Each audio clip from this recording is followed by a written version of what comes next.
En la segunda temporada, Books and People vuelve a abrir sus páginas para invitarte a un nuevo viaje por el universo de la escritura. Un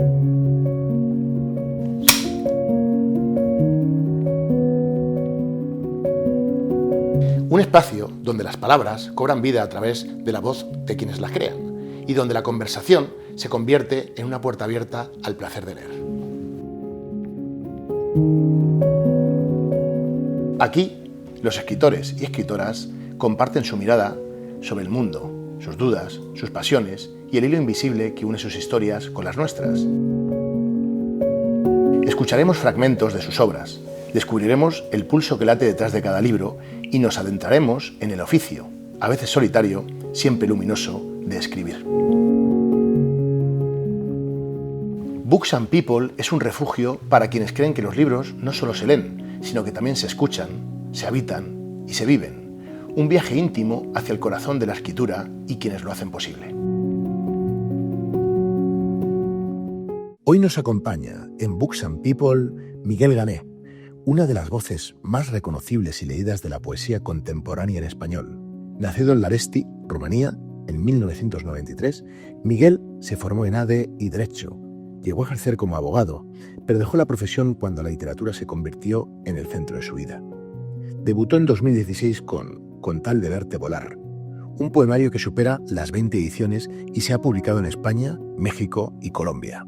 Desde entonces ha vendido más de 200.000 ejemplares, consolidándose con títulos como Ahora que ya bailas, La piel en los labios, el poemario más vendido en 2020, y Ojos de sol, que permaneció 40 semanas en el top 20 de poesía. Su último poemario, Puedes hacerme lo que quieras, alcanzó la segunda edición en solo una semana. Además de la poesía, ha publicado 2 novelas, Cuando seas mayor y en 2025, Alguien a quien querer. Ha llevado su obra a ferias del libro internacionales y a escenarios de Europa y América, y en los últimos años ha fusionado poesía y música en espectáculos con entradas agotadas. Más allá del papel, Miguel Gané mantiene una intensa conexión con su público a través de las redes sociales, donde reúne más de 750.000 seguidores. En 2023, agotó entradas en la gira de presentación de su proyecto de poesía y música, con funciones en ciudades como Barcelona, Madrid, Valencia, Sevilla, Ciudad de México y Guayaquil. En 2024 estrenó el espectáculo Nos faltó bailar, una historia de amor y poesía creada junto a Brenda Sayuri y Nur Bonet, que reunió a más de 2.000 personas en teatros de Madrid, Barcelona y Bogotá. Arrancamos la segunda temporada de Books and People con Miguel Gané. Pues bueno, qué mejor manera de arrancar y de empezar que contigo. Poeta, escritor de narrativa también, vamos, un lujo. Y como siempre, bueno, primero agradecerte que hayas venido, que quieras compartir con nosotros tu universo literario, y luego pues a todo el equipo, los cámaras, a la Mistral, que siempre este espacio maravilloso para poder hablar de libros, la gente que lleva todo el tema de marketing, fotografía, a todos, muchísimas gracias. Y nada, arrancamos. Ha cambiado un poco el formato, ahora vamos a ir pasando de bloque en bloque porque ya solo hablamos con escritores y escritoras, donde vamos a tratar pues, temas más íntimos, temas de la escritura, temas de la obra, y empezamos con la parte que tiene que ver con el mundo del libro. Entonces la primera pregunta, fuera de lo que es eso, es ¿quién es Miguel Gané? Pero más allá del oficio de escritor. Pues nada, gracias por la invitación, Nada. Es un gusto, y siempre hablar de libros creo que es positivo, o sea que genial. Pues mira, a veces, lo comentábamos antes, ¿no? A veces los escritores nos colocamos como en ese lugar donde parece que solo somos escritores y que no hacemos nada más. Entonces, creo que lo interesante para que tu obra conecte con la gente es que también conozca un poco más la persona, ¿no? Creo que eso aporta, es muy positivo. Entonces, pues mira, yo es que soy muchas personas en el mismo cuerpo. Entonces, soy una persona muy ordenada, por ejemplo. Me gusta muchísimo tener orden, me gusta muchísimo que mi casa esté limpia, tener una casa con luz, tener una casa con libros, tener una casa con plantas, eso me encanta. Me gusta mucho viajar, me gusta mucho conocer, aunque supongo que de alguna manera me gusta mucho conectar con las cosas.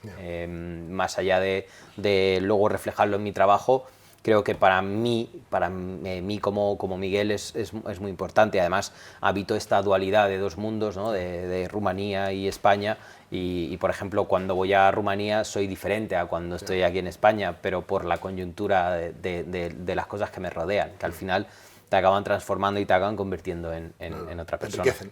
Claro. Efectivamente, allí soy un poco más de campo, más de pueblo, ¿no? Lo he visto, lo he estado eso viendo en tus redes. Claro, me encanta mezclarme, pues eso, que viene el vecino a mi casa a cortar la leña, me gusta ir a echarle una mano, la abuela que quiere, oye, ve a coger los huevos de las gallinas, pues voy a coger los huevos de las gallinas, bueno, ponerme a barrer, ponerme a limpiar los cuartos que tengo por allí, tengo una bodeguita, pues ponerme a limpiar el polvo, quitarle el polvo a las telarañas más bien, el polvo no, porque el polvo queda bien en las botellas, pero las telarañas sí.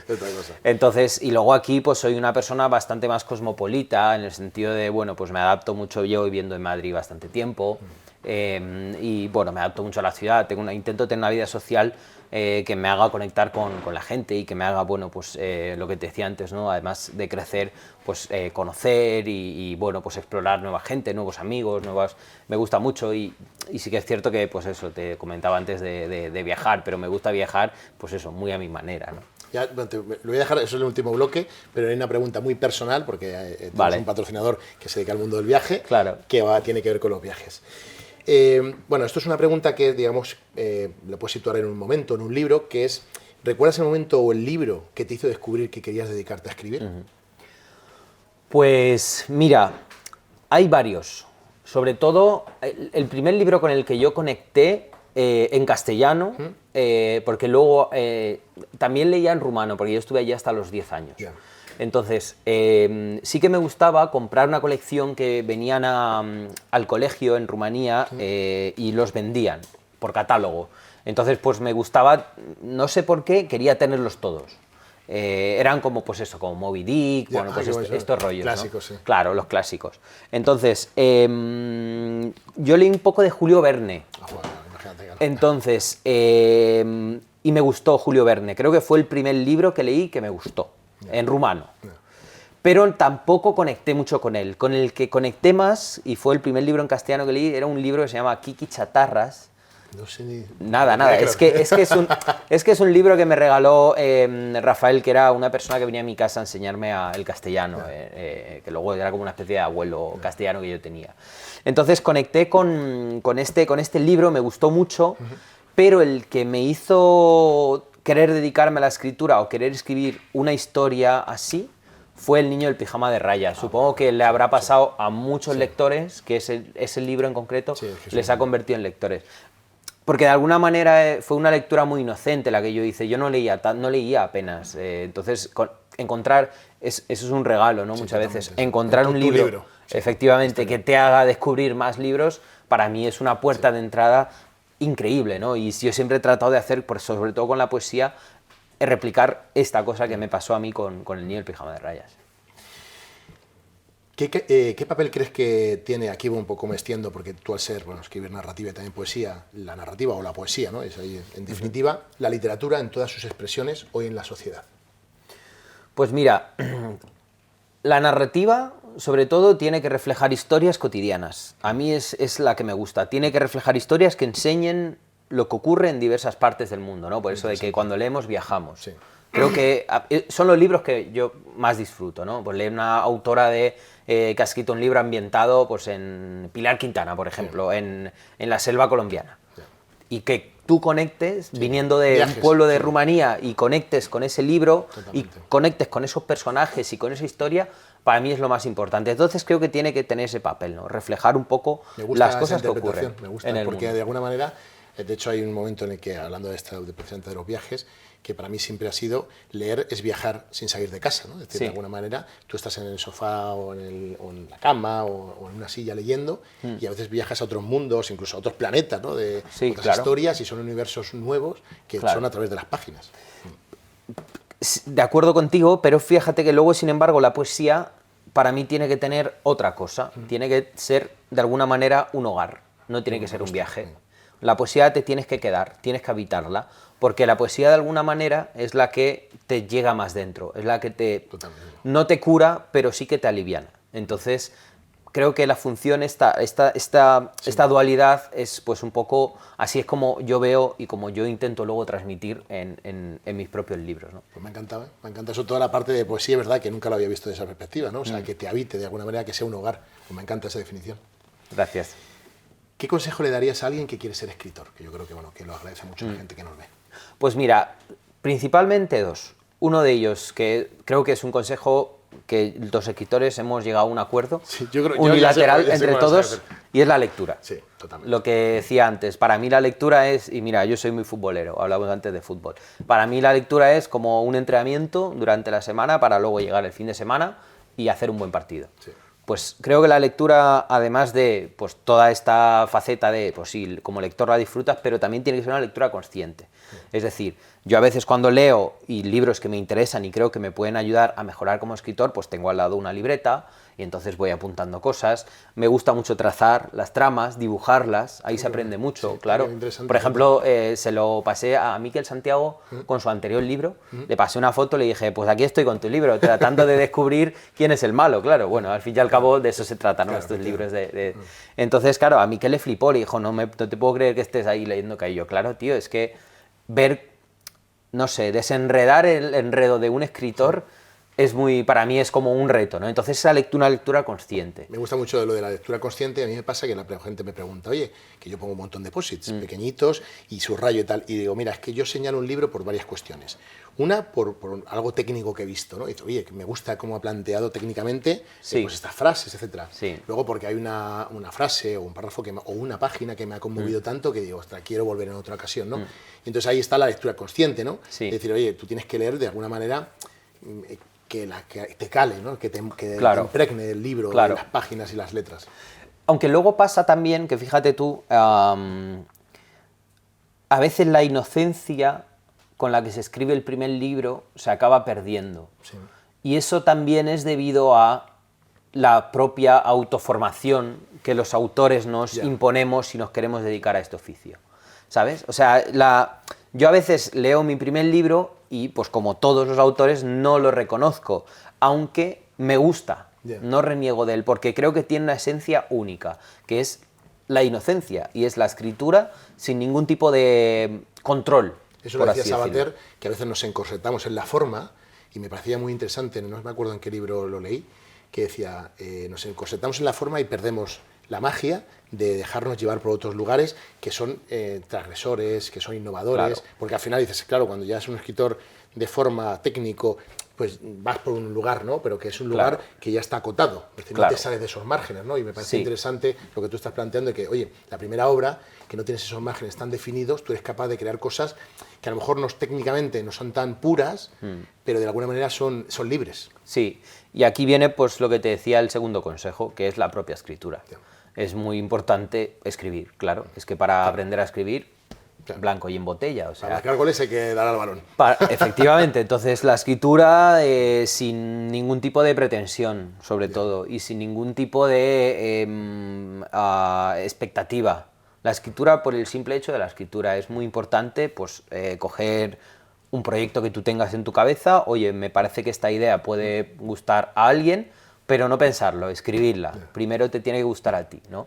Y luego hay una cosa que a mí me funciona mucho después de la escritura, es dejar reposar lo que he escrito. Dejarlo reposar el tiempo que yo considere necesario. Pues a veces una noche, a veces una semana. Entonces, pues luego volver a ello y verlo desde otro punto de vista. Entonces, pues estos son, digamos, los dos consejos que a mí a día de hoy me ayudan a ser mejor escritor, sobre todo porque, ya te digo, antes para mí no era un oficio, los primeros libros, porque pues estaba metido en otra cosa, estaba metido con mi carrera académica, pero después se convirtió Porque en tú un oficio. estudiaste Derecho.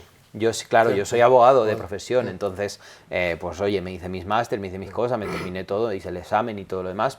Entonces, y ya cuando yo ya terminé y ya me metí a trabajar en despacho, ya luego dije, bueno, aquí tengo que decidir entre una cosa y otra, porque las dos no puedo son llevarlas al compatibles, mismo tiempo, porque no tengo la energía y la capacidad suficiente para cargar con las dos. Y además yo creo que es que la escritura requiere de su espacio y de su tiempo dedicado real y el tiempo con energía, porque yo veo, hoy en día lo vemos, muchos escritores que comparten oficios y si es un oficio de escribir, bueno, pero cuando es un oficio totalmente diferente, Claro. pues esas carreras es muy complicado gestionarlas, claro. Claro, sí, yo tuve la suerte de tener, bueno, pues la acogida de los lectores con los dos primeros libros y eso me permitió a mí, bueno, tener margen. Pero claro, ahora te digo, la literatura ya se ha convertido en oficio. Ya. Entonces, pues, para que se convierta en oficio hay que dedicarle también muchas horas, hay que sentarse, pues hay que meterse muy, muy dentro, muy dentro. Yo, por ejemplo, cuando estoy trabajando, escribiendo, soy una persona, hablamos antes en la primera pregunta, yo soy una persona súper diferente a cuando no escribo. Estoy muy, muy para adentro, estoy mucho más irascible, no me gusta, pues te decía, soy una persona muy ordenada, no me gusta que me toquen las cosas de la casa, de mi lugar de trabajo, me gusta que todo esté en orden, y me gusta que la energía de la casa sea buena. Sin embargo, cuando termino una obra, pues soy pues, una persona normal, no soy un obsesivo compulsivo, ¿sabes lo que te digo? Entonces, bueno, pues sí. Bueno, vamos a pasar al segundo bloque, que ya son preguntas más específicas de tu propia obra. Vale. Y para acompañar estas palabras que hemos tenido, vamos a escuchar uno de tus poemas, porque es una forma de entrar en tu universo literario. Muy bien. Hay que saber irse. Hay que saber irse. Hay que saber abandonar el barco sin hundirlo. Hay que saber cerrar la puerta sin dar un portazo. Saber que a la piedra no se le responde con más piedra. Que al daño no se le responde con más daño. Hay que ser elegante al marcharse. Entender que no hace falta despedazar el abrazo que una vez te dio calor.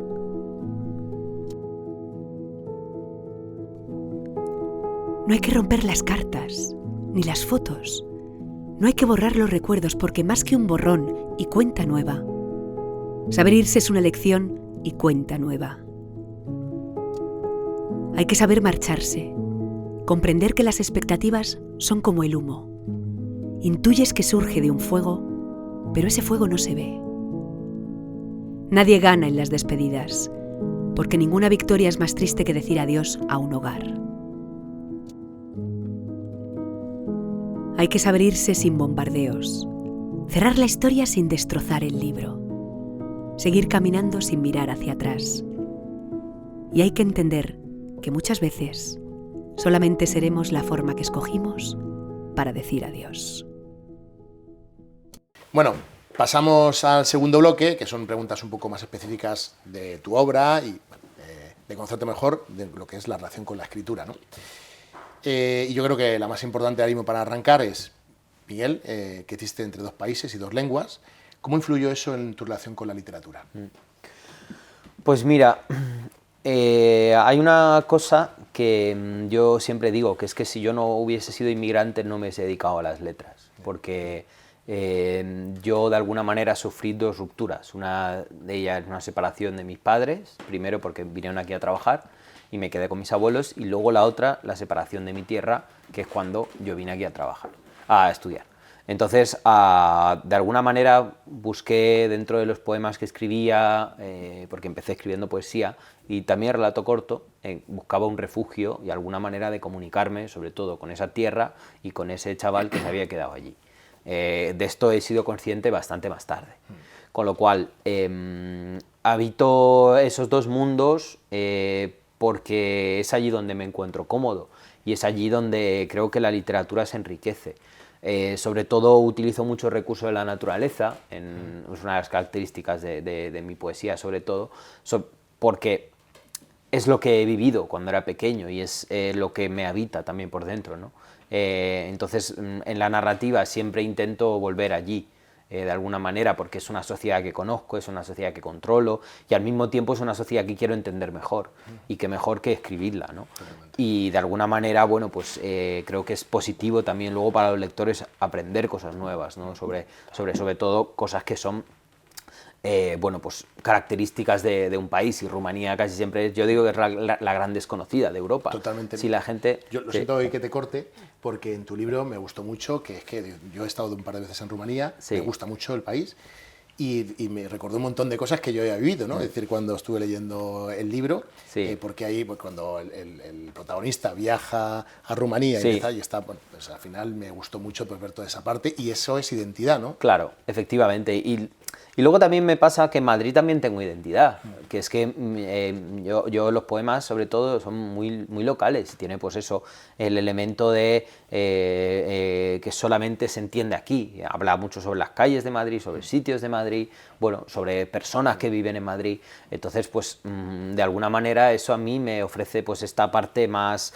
que me hace conectar más con el lector, ¿no? Y que me hace escribir los poemas un poco más accesibles para todo el mundo, porque yo lo entiendo así, la poesía, claro. Sí, de hecho no sé en qué poema es, uno que sale un montón de que si Malasaña, que si tal, Sí. no sé de cuál leí.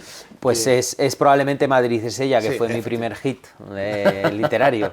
Sí. Claro, eso fue en el año 2014, 2015, por ahí, sí. O sea, ya 10 añitos, sí, más, de hecho.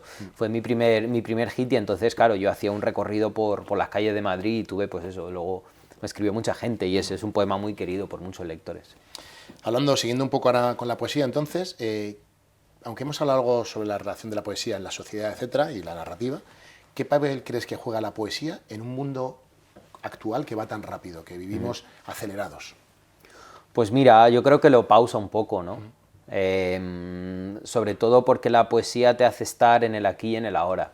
Leer poesía como un pasatiempo creo que no tiene mucho sentido. El lector que se pone a leer un libro, un poemario, es porque quiere conectar con algo más. Entonces está muy abierto a que la poesía le ofrezca otro lugar en el mundo. Así que además de eso, de poner lo que comentábamos antes, ¿no? de esa pausa que le da también la poesía en la vida, creo que es importante que sea una poesía, bueno, que conecte con los lectores. Creo que ahí es donde está la magia del género, sobre todo. Y luego que te haga enviárselo a un amigo, una amiga, y que le diga, oye, me he acordado de ti.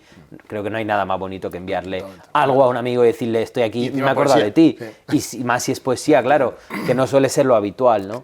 Entonces, ahora mismo, pues sí, después de todos los movimientos que ha habido en España con el género en los últimos 15 años, por así decirlo, bueno, pues está en un momento otra vez un poco más complicado, pero bueno, pues los poetas creo que tenemos que seguir insistiendo la poesía. Sí, es verdad y que empujando. la poesía no es tan fácil, ¿no? de que llegue muchas veces al lector. Yo creo que se ha perdido mucha costumbre que había antes de leer poesía, ¿no? Pero yo creo que gracias a escritores como tú empujáis, ¿no?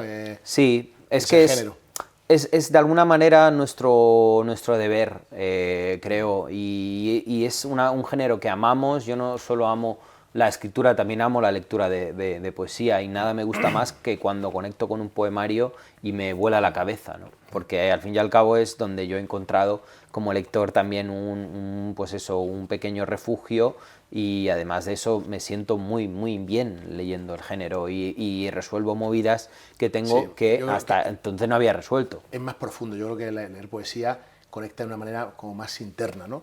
Lo hablábamos antes, el poema de Dejar ir, ¿no? Hay que saber irse, sí. Hay que saber irse. Sí. Ese poema a mí, ostras, me traspasó por dentro, ¿no? Porque todo el momento, toda la lectura, incluso toda poesía, conecta en el momento en el que tú estás. Es la magia, ¿no? Sí. De alguna manera. Y luego también me gusta mucho cuando encuentro poemas escritos, pues no sé, en los años 70, en los años 80, y conecto con ellos. Me parece que es fascinante, ¿no? Pues una de mis autoras de cabecera es Cristina Peri Rossi. Entonces yo cojo los poemarios de Cristina de hace, pues no sé, los años 80 y conecto con ellos. Esa escritura que ella tenía, que es súper diferente a la escritura que tiene ahora, pero me gusta muchísimo, aunque prefiero la escritura de ahora porque como habla más sobre el exilio y habla más sobre esa huida del país y sobre, pues ella creo que está viviendo en Barcelona, según tengo entendido de lo que he leído, bueno, pues me identifico mucho más con todo eso, pero claro, tú ves que una autora que, bueno, pues que nos sacamos cierta edad y mucha experiencia, ella tiene otra de vida y yo tengo otra, que se logre conectar de esa manera, creo que es muy bonito. Pues de hecho la pregunta que viene va un poco relacionada con eso, ¿no? Sí. A lo largo de tus obras se percibe una evolución en el tono, desde la nostalgia al amor más maduro, ¿no? ¿Cómo dirías que ha cambiado tu manera de escribir con el tiempo? Pues mira, además de lo que te comentaba antes, que es una manera más consciente, es más oficio, yo creo que ahora también trato de cuidar bastante más la palabra, en el sentido de que trato de ser mucho más exacto en las cosas que digo, trato de despejar muchísimo más el camino, que antes estaba pues muy, digamos que había un camino, el lector entendía que había un camino, pero había mucha cosa silvestre que lo decoraba. Entonces ahora trato de no decorarlo tanto. Sí. Trato de ser Menos mucho es más más a veces, ¿no? O sea, efectivamente, minimalista sí. Trato de ser mucho más exacto y mucho más concreto. La temática también ha variado porque pues ahora escribo también sobre otras cosas, no solo amor y desamor, ¿no? O sexo y desexo, ¿no? Ahora escribo pues eso, sobre la tierra, sobre la infancia, sobre bueno, pues el paso del tiempo, bueno, sobre las cosas que yo también estoy experimentando. Inquietudes que te van surgiendo nuevas. Efectivamente, sí, y además yo pues eso, no soy el mismo que yo empecé a escribir, pues eso, a publicar digamos con 21 años o así, ahora tengo 32, han pasado 11 años. Hay una evolución tanto en la persona como en la figura del autor. Entonces, pues bueno, los poemarios ahora, por ejemplo, intento construirlos sobre una idea, sobre un concepto. El poemario quiero que tenga un hilo narrativo, porque antes no lo tenían, antes para mí era soltar. Sí, era una poesía, otra. Efectivamente, sí, con cierto orden, pero no era un orden, digamos, un orden vital para el poemario. Intento que todo tenga sentido en el libro. Antes pues no me fijaba tanto en los pequeños detalles, ahora sí. Lo que sí que trato de no perder o reconectar de vez en cuando en algún poema es con esa esencia que te contaba antes, inicial, aunque es muy difícil porque es volver a un pasado, pero por ejemplo, el otro día escribí un poema que dije, hostia, tío, esto lo habría escrito el Miguel de hace 10 años, y me gustó porque me sentí muy bien. Además es de esos poemas que te salen desde dentro y dices, buah, pues como no me gusta mucho la metáfora, pero es como un vómito, ¿no? Literario. Entonces, bueno, me hizo de alguna manera conectar con ese chaval y te digo, me gustó, sí. Interesante. Bueno, pues vamos a pasar a la parte más de narrativa. Y bueno, sé que estás con varios proyectos, pero bueno, te voy a hablar de una cosa porque a mí, bueno, hablamos un día que nos vimos en un evento literario. Sí. Yo el primer clásico que leí a los 14 años fue Drácula, y bueno, me lo recomendó mi padre, que mi padre ha sido un gran lector. Ha sido porque, bueno, sigue vivo, pero bueno, tiene Alzheimer el hombre y no tiene muchos recuerdos a veces, ¿no? Pero es un gran lector y él ha sido siempre como mi gurú. Papá, ¿qué leo ahora? Papá, no sé cuántos, ¿no? Y entonces cuando me dijiste en el proyecto en el que estabas, me di una ilusión, dije, ¿te acuerdas que a veces te mando cosas? Entonces, bueno, ¿quieres contarnos algo de ese proyecto? Sí. Mira, como buen rumano, pues hay personajes de mi país que me enorgullecen y otros que no me enorgullecen tanto, ¿no? Pues enorgullece pues Jika Haji, Nadia Comaneci, ¿no? Pero sin embargo el personaje de Vlad es un personaje, Vlad el Empalador, es un personaje muy controvertido. Y es un personaje que va más allá de Drácula, aunque sí que es cierto que bueno, es la base lo que sostiene, ¿no? Y ese ambiente, los Cárpatos, esa cosa. Entonces siempre me he preguntado yo de, bueno, ¿y este señor, este hombre, qué hizo? ¿O por qué no es querido por unos? ¿Por qué es odiado por unos y querido por otros, ¿no? ¿Qué está pasando? ¿Y en dónde me tengo que situar yo, ¿no? Entonces, pues bueno, pues desenredando, pues dije, bueno, pues aquí tengo una novela.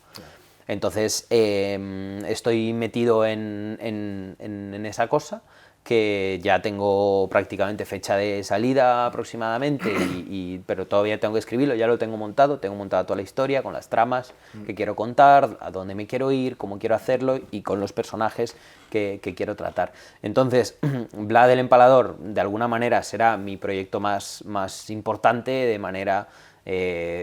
porque es un proyecto muy grande, me refiero, y porque necesita pues muchísimo trabajo, porque Vlad es de 1450, por ahí, por esos años, entonces pues bueno, hay que irse como muy atrás en el tiempo.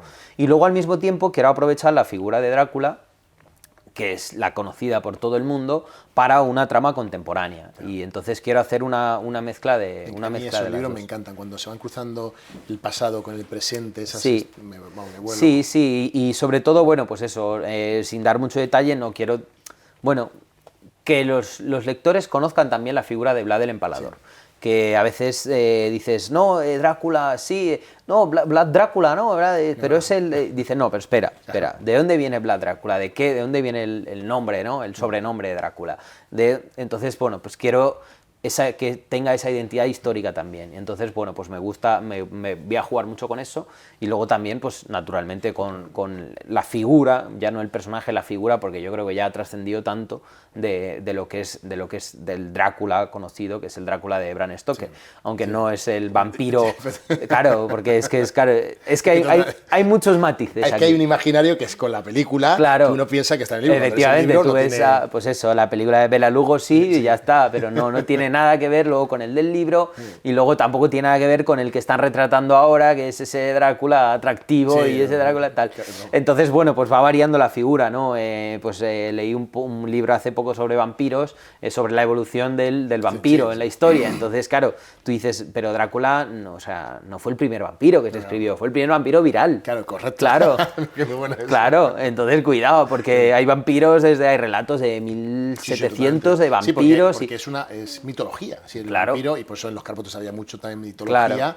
pero igual que de vampiros, de hombres lobo, de licántropos, o sea, decir una... Sí, bueno, es fascinante ese mundo, y sobre todo es un mundo con el que yo también conecté desde pequeño, porque se nos hablaba mucho sobre ello, y yo me acuerdo a mi abuela poniendo ajos, pues ahora es el día de Muertos, poniendo ajos allí al lado del establo de las vacas, porque se supone que podía entrar alguien y matar a las vacas. A mí es que me apasiona ese tema, porque de hecho mi hermano y yo de niño veíamos, y con mi padre, todas las películas de vampiros que había, hemos leído el libro de vampiros, todo, o sea, de hecho hay un libro por ahí de vampiros que me gustó mucho porque le da una perspectiva también diferente, que está escrito por el escritor de Juego de Tronos, que se llama El sueño del Febré. Ajá. Que es un barco y tal. Bueno, Sí, ese me libro, suena, sí. bueno, lo recomiendo muchas veces porque es un libro, es una novela de vampiros, pero un vampiro diferente, y bueno, tiene un toque bastante, porque claro, cada uno le da la interpretación que quiere al propio personaje, ¿no? Vampírico.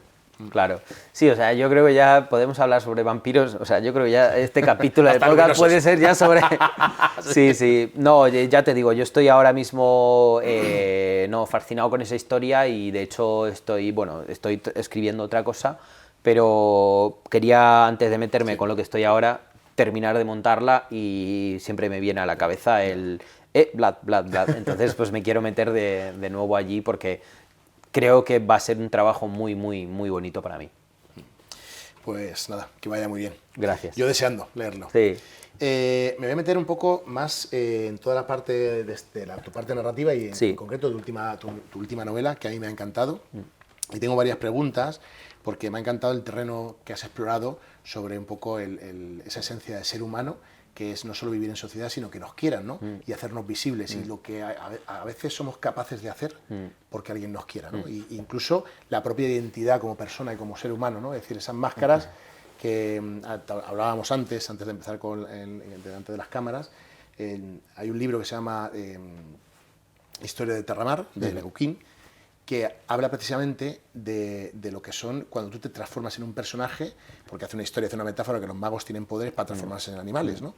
Y entonces lo que puede pasar es que te olvides de quién eras, ¿no? Porque ese personaje lo usamos para algo muy concreto, pero a veces luego ya no tiene utilidad, pero te ha quedado, ¿no? Esa armadura, ese personaje en el que te has transformado. Y entonces me gusta mucho lo que transitas en el libro. Por eso, bueno, en tu libro, Alguien a quien querer, explora desde una visión muy terrenal y para mí muy real el miedo a no ser queridos, a no ser suficiente. ¿Crees que en la sociedad actual muchas de nuestras decisiones, incluso las más íntimas, nacen del miedo a no ser queridos más que del deseo auténtico de conectar con otros?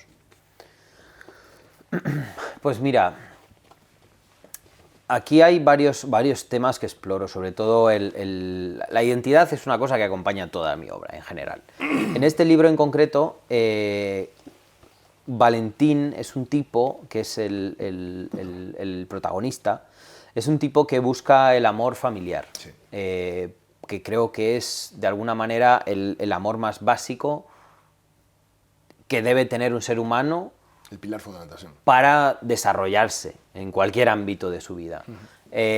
Una vez que te falta ese amor, intentas buscarlo en otros lugares, y entonces por eso de que a veces los amigos son la familia que uno elige, ¿no? Entonces, Valentín lo intenta buscar no en los amigos ni en la familia, sino en el trabajo. Entonces, pues eso implica a que uno esté dispuesto a hacer cualquier cosa para conseguir ese cariño, esa aceptación y ese amor. al precio que sea. Por otro lado está Elisa, que adopta el personaje de su hermana gemela, que acaba de fallecer, de Marina, en un accidente. Y Elisa, de alguna manera, se quiere transformar en su hermana, porque lo que busca Elisa es una identidad. Elisa vive en un pueblo, la hermana vive en la ciudad. Bueno, pues toda esta balanza que se inclina más en una visión contemporánea, ¿no? Una visión idealista de lo contemporáneo, hacia la figura de la hermana, hacia la figura de Marina, pues eso, abogada, viviendo en Madrid, bueno, pues teniendo pues mucha vida social, yendo poco al pueblo, teniendo poca relación con la familia. Entonces lo que hace ella es pues decir, oye, pues yo quiero ser mi hermana, porque yo siempre he soñado con hacer esto, yo siempre he soñado con esto, yo siempre... Entonces ella roba la identidad de su hermana y de alguna manera busca el amor en lo social. Busca el amor, pues eso, él te decía, pues en generar un círculo de amistades, en tal vez una pareja, bueno, idealiza muchísimo la figura de la hermana. Sí. Con lo cual, pues estos roles de estos dos personajes se ven mucho en la sociedad actual. Siempre tenemos un amigo que decía, oye, pues yo tengo un amigo que dice, yo quiero tener muchísimo dinero. Yo solamente quiero tener dinero en esta vida. Entonces digo, bueno, pues está muy bien, hombre, es muy honesto para ti, ¿no?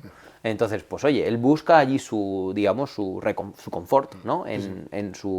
Porque él necesita eso por su propósito, efectivamente. Y luego tengo otros amigos que pues dicen, oye, yo es que solo quiero ver a mi madre feliz, o a mi padre, entonces se enfoca todo hacia allí.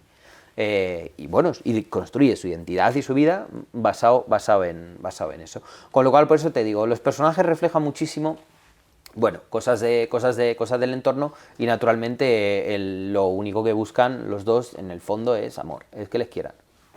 Sí, por eso me parece interesante, porque es la realidad, ¿no? Es decir, todos buscamos algún tipo de amor, tú lo decías, a veces en nuestra profesión, en este caso en sus lectores, en sus compañeros de trabajo, en otros escritores, ¿no? Que sea visible. Fíjate, el amor muchas veces tiene que ver con la visibilidad, ¿no? Ser visible. Claro. Y la propia hermana igual, dice, mi hermana es visible para el mundo, yo no lo soy, quiero ser visible, ¿no? Claro. Entonces, al final, pues cada uno hace cosas horribles pensando en la visibilidad, ¿no? Es decir, sí, hasta dónde llegamos, ¿no? Un poco esto que tiene que ver con la visibilidad y con lo que hablábamos antes, qué traje nos ponemos, la siguiente pregunta habla un poco de por dónde transita el universo de las máscaras que usamos en sociedad para que de alguna manera o a veces protegernos o a veces ser visibles.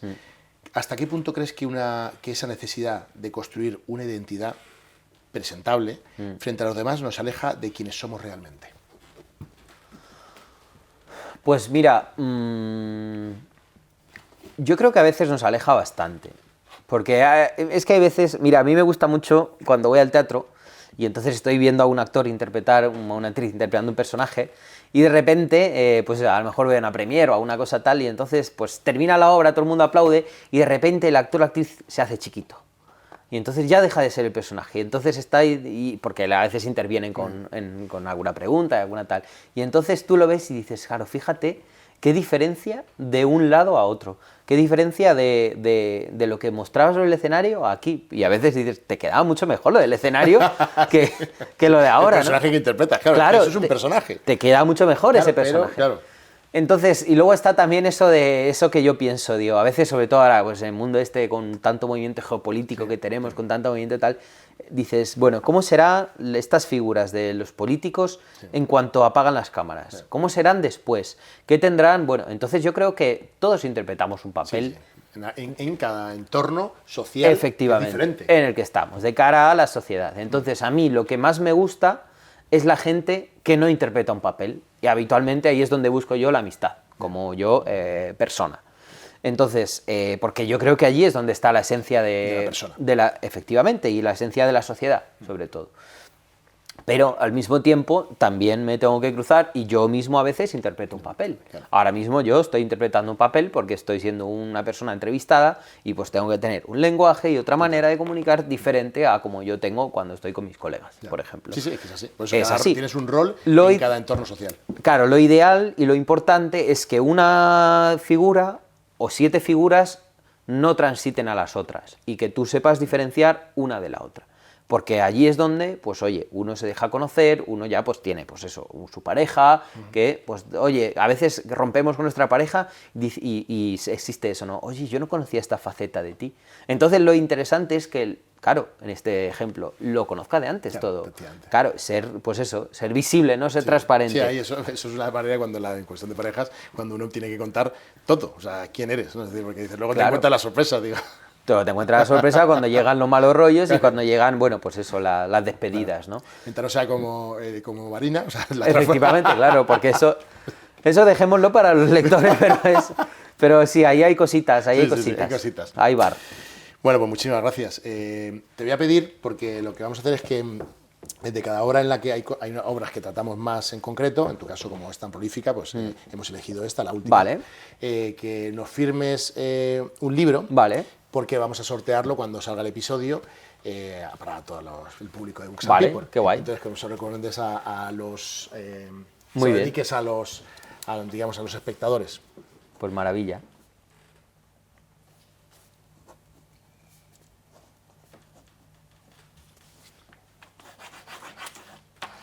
Muchísimas gracias. Nada.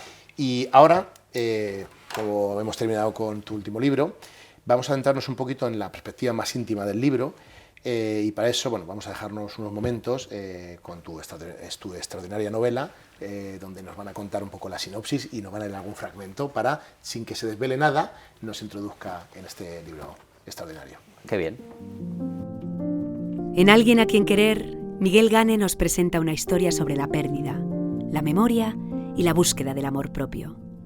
Un viaje íntimo que recuerda que antes de amar a otro, hay que aprender a quererse a uno mismo. ¿Te acuerdas de que te dije que gané un premio importante? Ella aprobó con la cabeza. Yo sentía que toda mi carne temblaba, que toda mi piel se erizaba. Notaba que mi cuerpo se encogía y mis canas se volvían negras y mi barba se desprendía de mi rostro. Mis manos se hacían jóvenes, mis piernas volvían a ser ágiles y mi voz adquiría el mismo tono infantil que cuando ella vivía con nosotros. De repente, volví a ser aquel niño indefenso, sin pecados. Aquel niño que siempre había buscado la aprobación de su familia. Pues verás, quiero decirte algo. Estamos en el último bloque, que le llamamos preguntas de cerca, que tienen más que ver, bueno, pues con tu parte más íntima, con el libro, ¿no? Y de hecho la primera pregunta, ¿cuál es tu primer recuerdo con un libro? Pues, mira, tendría que buscar porque tengo recuerdos con muchos libros, pero yo creo que es basado en estas colecciones que yo te contaba al principio de Rumanía. Y precisamente creo que fue con Moby Dick. Moby Dick. Sí, por eso lo mencionaba. Porque bueno, me impactó mucho pues, todo lo que era el formato. El libro era un libro ilustrado. Sí. Y entonces, pues claro, no había visto nada parecido. Me gustaron mucho los dibujos, me gustó mucho el formato, pues la letra más grande, ¿no? Todo esto. Y creo que el primer recuerdo fue pues leyendo Moby Dick allí en mi tierra. No tengo otro recuerdo antiguo con libros más que los libros de texto, que pesaban un montón, un montón. Y entonces los tenía que llevar, pues cargarlos en una mochila enorme. La siguiente pregunta tiene que ver con tu parte más de escritor, lógicamente con el mundo del libro, ¿no? Pero, ¿qué te gustaría que sintiera un lector cuando cierra uno de tus libros? Que habla sobre él o sobre ella. Que trata los problemas que ha tenido en su vida y que ha encontrado una respuesta allí en la escritura. Que sea, pues lo que decía antes, un refugio y que al mismo tiempo sirva para curar algunas cosas que ha tenido, sino para curar, para entenderlas. Y sobre todo, pues eso, me gusta, por eso te decía que tengo un hilo narrativo también en la poesía, me gusta que los últimos poemas sean poemas que le impacten mucho, que vayan a gustarle, que vayan a hacerle cerrar el libro con una sensación de esperanza, de agradecimiento, con una sensación de luz, no de oscuridad, ¿sabes? Con un buen final. A mí me gustan mucho los buenos finales en los libros y finales que te invita también la propia escritura, ¿no? Darles. leer de alguna manera siempre he dicho que, bueno, y mucha gente lo dice, ¿no? Que es una manera de viajar sin moverse de casa, sin moverse del sofá o de un sillón, ¿no? De tu propia casa. Y gracias a uno de nuestros patrocinadores actuales, que es Sea Heaven Travel, pues de alguna manera puedes traspasar, ¿no?, esa frontera y viajar más allá de las páginas, ¿no? Sí. Entonces queríamos hacer una pregunta sobre el viaje que yo creo que tiene mucho de literatura, ¿no? El viaje para mí que soy un apasionado de viajar, y queremos incorporar una pregunta de este tipo, y es, ¿recuerdas un viaje que te haya conmovido tanto que aún lo llevas contigo, incluso en los días más cotidianos? Mira, tengo varios, pero uno que me conmovió mucho, sobre todo porque creo que era mi primer viaje de mochila, fue a Colombia. Me fui con un par de amigos, porque de hecho Me encantó Colombia. es un país muy bonito que yo pues no conocía. Más allá de Bogotá, y entonces recorrimos la costa colombiana, la costa del Atlántico, porque además quisimos pasar por el Carnaval de Barranquilla. Y entonces yo tenía una amiga que ese año era la reina del Atlántico, que se llama, allí, bueno, hay varias reinas y tal, bueno, ya le correspondía eso. Y entonces nos dio la oportunidad de viajar en esa semana que estuvimos allí, también con su comitiva y con su grupo, a poblaciones cercanas a lo que era Barranquilla. Y entonces viajamos a un pueblo, no recuerdo el nombre, porque fuimos a varios. Bueno, era muy Macondo, ¿no? Era por volver a la literatura. Pero además de eso había un niño que estaba sentado sobre un pollete así de madera, y el crío estaba desnudo, tenía la piel muy morocha, y tenía un pelo muy negro, así muy largo y muy enredado. Y entonces estaba mirando el carnaval y tenía una expresión como de admiración profunda y divina, mirando a esta amiga mía y a todo, pues eso, la gente que iba con ella, los músicos, ¿no? Que eran, pues eso, que tocaban ahí, pues sus músicas tradicionales.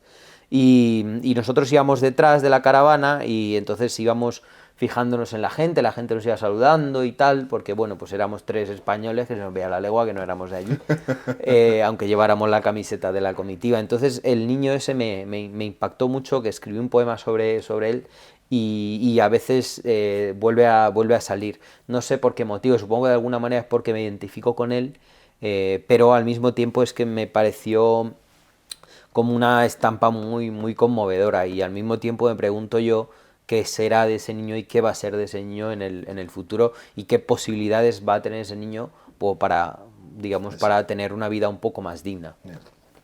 Muy interesante. Y ese es el viaje que más me ha conmovido, sí.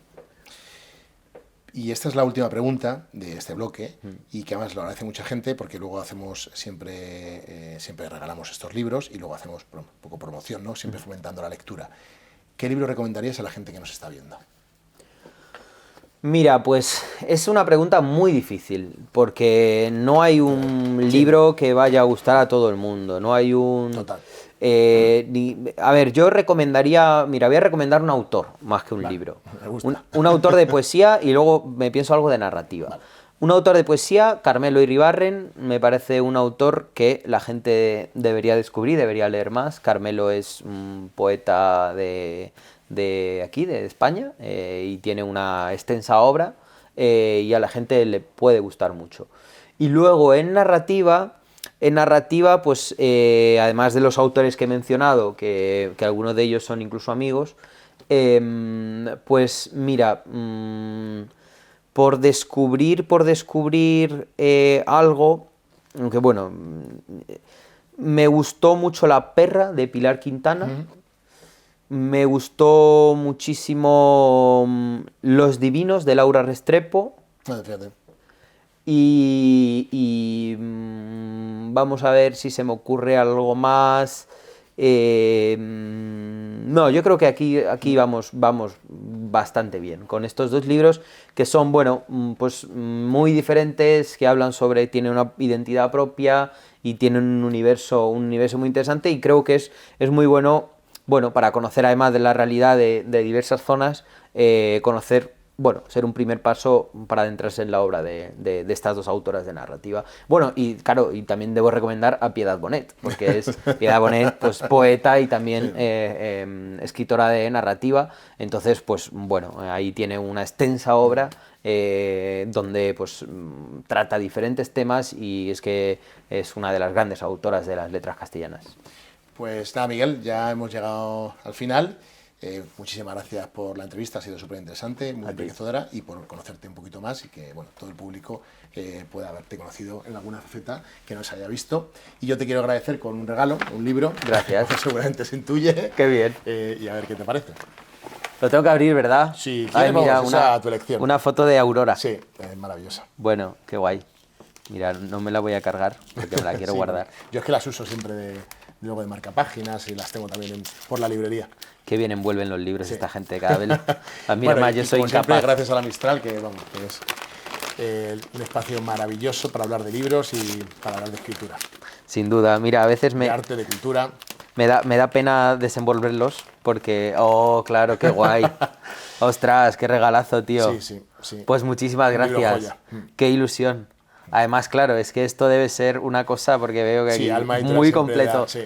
Wow, qué bien. Pues muchas gracias, tío. Muchas gracias. Te lo agradezco. Ahora vamos a cerrar con la lectura de un poema tuyo. Muy bien.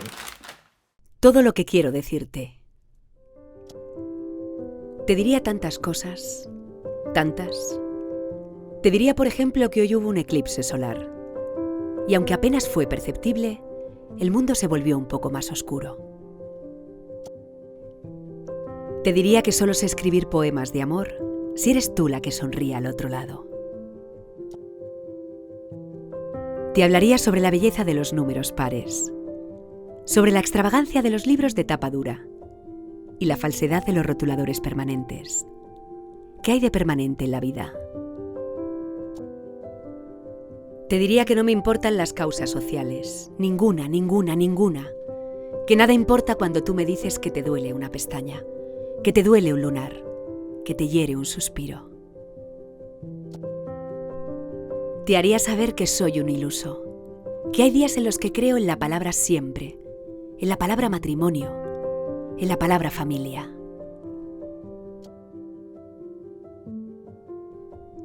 Y sobre todo te diría que te quiero, que la vida es un poco más difícil sin ti, que no me importa que hayan muerto García Márquez, Vicente Fernández, Philippe Noiret, porque tú haces de este mundo un lugar lleno de libros, de canciones, de cine, un lugar lleno de belleza. Te diría tantas cosas, tantas, pero se ha caído WhatsApp.